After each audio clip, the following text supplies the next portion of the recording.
Cameras rolling. Take one. Why you say take one? Right? Wow. All right. Welcome to the Creative Conversation powered by Black Houston Creatives Network. We're coming from you live from Cool Dad headquarters. I do got the name of WoahNa, Big Woah, not the little one. And I'm sitting here with one of my best friends, my brother, my family. Y'all don't even know. This is one of them interviews they looking for the internet right now. You know what I'm saying? But it's my brother, man. What's up, Fresh? Man, what's good? What's it's good? Our turn, man. You already know, man. It's long overdue, as they say. Yeah, man. You know? So a lot of people don't know that you do photography, cinematography, lighting. He also made beats at one. He rapped at one point in time, man. Introduce yourself to the world, man. Man, what's good, everybody? This is your boy Fresh. I'm not gonna tell y'all my real name because nobody call me by my real name no more, and I'm perfectly fine by that. But I am a creative. I could tell you all the things that I do, but I might be doing something new tomorrow, knowing me. And so I'm just somebody who really just loves to see things come to life that didn't exist before. So tell us about your growing up, man. Like, where did you start the creative process? When did you know what I'm saying, get into this creative bag of yours?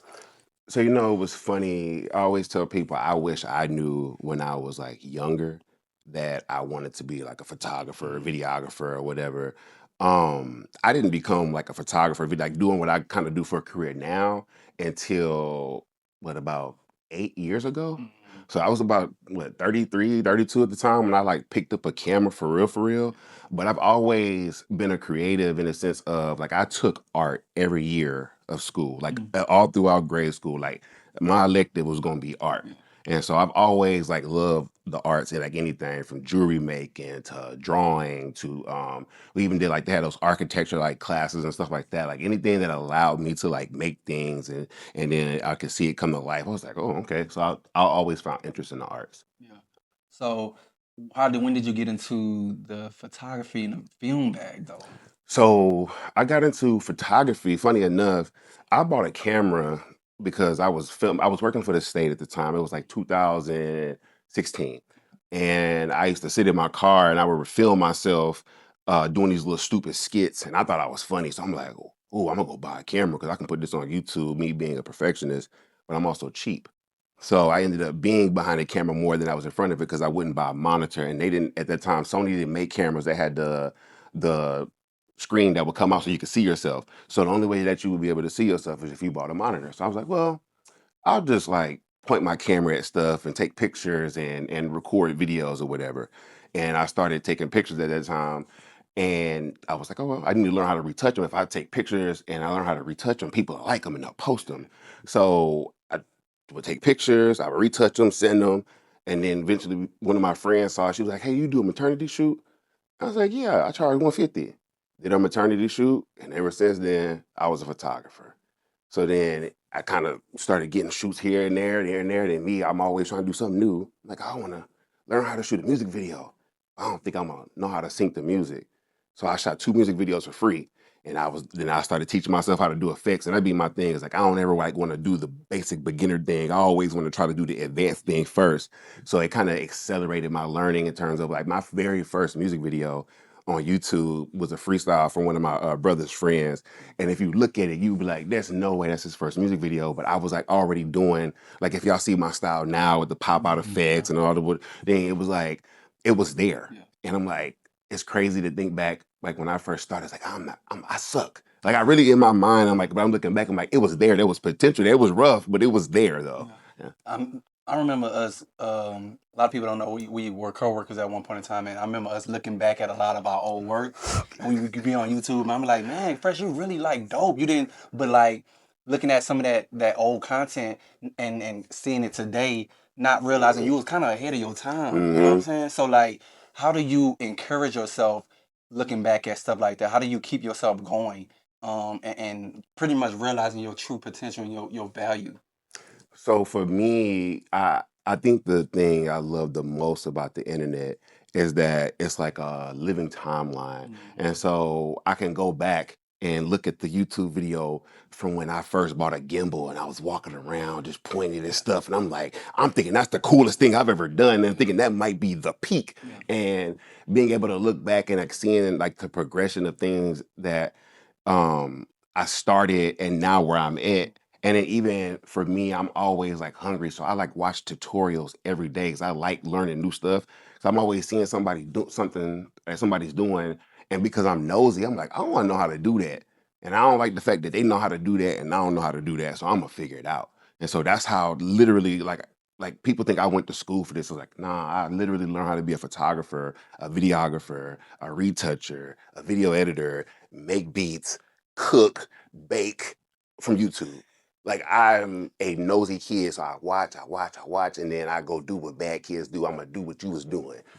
Man, and I mean, literally, jack of all trades. Hmm And that's pretty much how you set yourself apart. You like got superpowers. You Yeah. literally, you ain't literally, you can't do like it's not one thing you cannot do because if you something that you don't know how to do, you're gonna go on No, YouTube figure and it out. learn it. And that's the blessing of what YouTube and the internet has for us today. Hmm So, how do you pretty much what are you inspired by? Like, what inspires you? If you go on the internet, can do so much. What inspires you? Man, funny enough, everything. Mm. Like I just like, especially now, like my perspective recently changed, right? Because it's like, people's like, there's so many creatives out there and there's so many people doing this. And I used to look at things from a place of like when I was doing desserts, I'm like, man, if I start selling desserts, then like other people gonna start selling desserts and then it's gonna be saturated and then I ain't gonna make no money. That's how my mind used to think. 'Cause I used to look at things from like a lack mindset.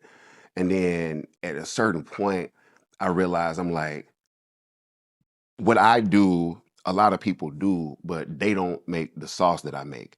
And that's what like sets us apart in a sense. It's like, yeah, Raising Cane's only sell chicken tenders, but we all know what Raising Cane sauce Got that tastes like. They sauce, yeah. got the sauce. So it's like for me, it's like watching other people and seeing like their sauce, and I'm like, how'd they figure that out? And then I see it, I'm like, I kind of reverse engineer it and then I add it into my bag. And so for me, it's like I'm always looking at like talents and skill sets, like if I posted something the other day talking about like the Infinity Stones. It's like, how many skill sets can I collect? Right. But I didn't look at it like that at first. I used to look at it like, dang, man, beat making didn't work out for me. You know what I'm saying? Production didn't work out for me. I mean, I was actually like a lot of people don't know. I literally was about to like stop being a creative this month and go back to school for tech because I was like, it's just the life of a creative can be tough at Yeah, times, yeah.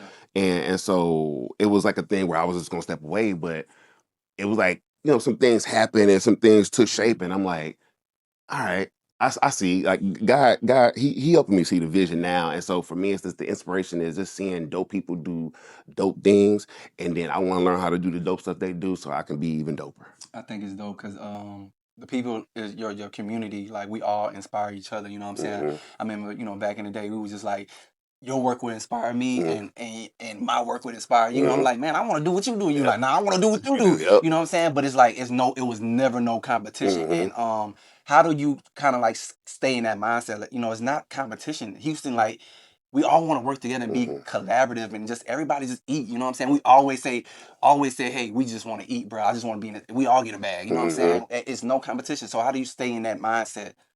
So for me, I think the thing that keeps me in that mindset of that it's not competition Mhm. is I always wanted to like learn something, and when I would always feel like people weren't willing to teach me. Right. So I never wanted to come across as that person that like somebody reach out to me for information. I'm a gatekeeper or I'm ignoring you. I'm not answering your messages. I'm acting like I ain't see you trying to talk to me and just ask me for something so you can kind of get your foot in the game and learn something. So for me, I've always been the person to be like, yeah, this is how I do that, or here's a tutorial for that. Go watch this. This right here in this part. This is how I learn how to do that. Or if they next to me, I show them like, hey, bro, this is how you do that. This boom, boom, boom, change it like this or whatever. Because I like teaching people stuff because nobody ever wanted to teach me anything. And it's like if you coming to me and you think I grew up not thinking I was smart. So people coming to me and asking me for something thinking I actually know what I'm doing, kind of like makes me proud in a sense. I'm like, oh, okay, I kind of, and I always feel like if you can tell people something, you actually know what you're doing. But if you just know how to do it, then you might not be an expert at it. Experts can actually teach what they know. They can convey it in a way that other people can pick it up and actually do it themselves. Mhm. And before I'm kind of like backtracking a little bit. Before you got into the whole creative weren't you in like a veteran or like you was in the So army I or served something? in the Navy for a little bit, but it wasn't too long. I got Okay. like a little quick little medical discharge, you know what I'm saying? So I ain't gonna be like you know how them people that be like stolen valor. No, like he's lying. No, so I was in the Navy. It was like it wasn't long. It was a couple months, and they ended up sending me back because I had like a medical. They found out that I had asthma, and I ain't tell them I had asthma before I went in. So it was like, yeah, you can't be here because if you end up on a submarine and you have an asthma attack, we might not have the equipment to save your life. Because I found out in the Navy I have what they call irreversible asthma, and I never had an asthma Yeah. attack. Well, we thank you for your service, sir. I'm, you know, We thank you for your service, bro. As a creative man, I know we get into these rough spots. You know what I'm saying? These down spots where we sometimes it's hard for us to create, right? You know what I'm saying? We get burnt out. Mhm. We just it's just hard, man. Have you had any of those moments? And if you have, how have you gotten out of that? Man, I remember the first time I experienced beat block. I remember people used to always talk about it. And I remember when I first started, I didn't know what beat block was Mhm. because I sucked. Right. So Yeah. for me, it was just the fact that I could make something like make noise on the keyboard and put Mhm. something together and then export it. I was like happy about it. So in the beginning, as long as I could finish something, I was fine with it. It wasn't until I actually acquired taste for what I guess I was inspired by that I realized, well, what I was making sucks, but I wanted to sound like Mhm. this. So when I started to get to the point where I acquired taste, that's what made me get to the place of beat block because I started comparing myself to other people. So it's the same thing, like losing inspiration for me is kind of equal parts burnout, but also equal parts comparison. Because you're looking at what other people are doing and you saying, I need to do what they doing. I need to make what they make, and my stuff don't look like they stuff, and it's not getting as much attention. And then you start losing inspiration because you like, I needed to be like that. So I kind of in this realm now where I'm at, I kind of stay away from that, and I make the thing that sucks. Like I feel myself every day, and I actually get that from you because I always feel like I'll watch your videos and I'll be like, whoa, I always got a bunch of content of himself. And I'm like, I don't never feel myself. And I be wanting to make them videos. So it's like my life this month. But I ain't Yeah. record myself, but I be like doing stuff. Yeah. I just don't take the time to film myself. So those type of things kind of help me stay away from losing inspiration now because that comparison definitely would drag me down, especially in them seasons of like seasonal depression where it's like, Mhm. oh man, I could have been doing this or I could have been here or Mhm. that. So I tend to now stay away from those areas. And I want to share a little bit of your testimony, and if you want to talk about, it, we can. As far as just like, um, I know a big part of your life now is church, right? Hmm. At one point, it wasn't. Let's talk about that a little bit. Okay. So funny enough, the same year I basically became a church editor, church videographer, was around the same time when I started my journey trying to like build a relationship with God. I wasn't a believer when I first stepped into the church. Mhm. I was like a guy with a camera getting hired to edit videos for a church because I had a skill set, I had a gift, but I didn't necessarily know who God was. And you know how they say God qualifies the call, you don't have to Yeah. be qualified for it. Because I'm like, in a lot of spaces, that wouldn't be the case. Like I wouldn't have been able to walk into those doors not being a believer. And I think God made way for that because he knew that I needed to be in the house with the word, surrounded by people that were spiritually growing because I needed to and I needed him. And he knows that for me, people who are like me, I'm very drawn to. So creatives, like when I was making beats, all my friends made beats. Like my best friend to this day is somebody I met at a beat battle. And so it's like, so he was like, okay, cool. Put a camera in your hand. You're gonna end up at a church. I'm gonna put you around other people. They got cameras in their hand and they edit and they do this and now you're gonna be at church every Sunday. The same guy that did not like praise and worship, the same guy that used to try to get out of going to church. Like if I could stay asleep and my wife didn't wake up, I'm like, good, we ain't gotta go. I was in church every Sunday, 2 services, back to back, consistently for 3 years. And it was like I'm around it. And at a certain point, I was like, I was able to go to church and play church, but then at a certain point, it hit me. It was like, yeah, you in it now. Like you're really in it. And I remember I posted about Mhm. this yesterday, and it was like I'm sitting in church and my camera in my hand, and they singing No Weapon. I'm Here, yeah, yeah. like, what's happening? And I'm listening to the words of the song, and then I'm like, I get it. 'Cause I'm like, where I am right now, I should not be. I'm only here by the grace of God because I did not go to school for this. I'm a kid from A-Leaf in the hood, living below the poverty line. We were on food stamps most of my life, on Medicaid most of my life. I didn't make decent money until I became a videographer. So it's like for me to be in this space where somebody thinks I'm an expert and I have a skill that they want to put money in my hand that I learned from YouTube, that's God. That's what made me believe. I'm like, that ain't me. I'm smart. I ain't that smart. I'm gifted. I ain't that gifted. That's God saying, I'm gonna give you some stuff. But it took time for me to realize that because I had to become grateful to see that, oh, that's what God giving me. So I'm looking at, oh, this didn't work. This didn't work. This didn't work. I'm like, God, like, boy, I'm making you cold. I'm giving you something. I'm imparting some things on you. I'm finna build you up. Be patient. And it took time for me to understand that because I was always looking for other people to tell me I was valuable.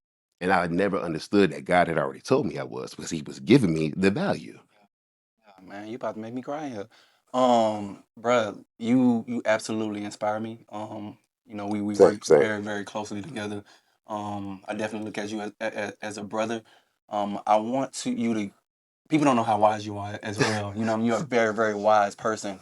Um, Wise beyond your years. You know what I'm I saying? appreciate that. I want you to give the people out there, Houston creatives, anybody, some words, bro. Like just like if they ever was feeling in a rut or feeling down or feeling like, man, they can't make it through or this is not working for me. Like, what's some good words that you would just speak life into them? Um, I remember hearing a quote one time that somebody was like, success often looks messy. And I recently had to understand that like life is kind of like a puzzle in a sense, right? And it's like, you start seeing all these pieces, and you're like, man, it's all this stuff all over the place. Like how I'm gonna put this together, and sometimes you start putting it together, and you realize, oh, this ain't right, and you got to take it back apart, and you get frustrated. You might walk away from, it, put it back in the box. I'll try it again later. But what I started to realize is that all those puzzle pieces matter because they build for whatever's coming next and what's coming under it. And then eventually the picture all starts to make sense. And so if I could give anybody any advice is don't give up while you making the picture. Like take the time. Sometimes it's gonna get frustrating. Sometimes you're gonna want to give up. Sometimes you might walk away, but always come back to it. Because if God is in the mix, it's gonna make sense. As long as God is in the mix, it's going to make sense. But the only time things didn't make sense in my life is because God wasn't in the mix. Mm. So I had to start to see when I put it together, I'm like, all right, I actually started to see where God was in the mix. He just had to work it all out. So it's like, don't give up, press forward, stick with it, and find value in yourself. Like take time to speak life into yourself. 'Cause I was extremely negative and pessimistic at one point in my life. And the moment that I started more positive self-talk, everything got better for me. That's dope. 2026, bro. What we got coming up? You know what? So I'm getting ready to walk into a new role and whatever. And it's something that I had been wanting. It's funny, I had applied at other places and got denied. And sure enough, the role came and found me. Yeah. Another place where God has placed his hand and planted me and said, Mhm. yeah, you don't have to apply. I'm gonna put your name in rooms where you not, so people know who you are. So when they see you, they be like, oh, it's you. Come here. I've been looking for you. So I'll be a creative video director at Blueprint Church starting in February. Praise God. Hey, hey. Congratulations, my guy. Appreciate it, bro. Congratulations, bro, man. We might have to do a little part 2 because this was getting good. It was getting good, man. Hey, man, I appreciate you for real, bro. for real, man. This is a dope platform, man.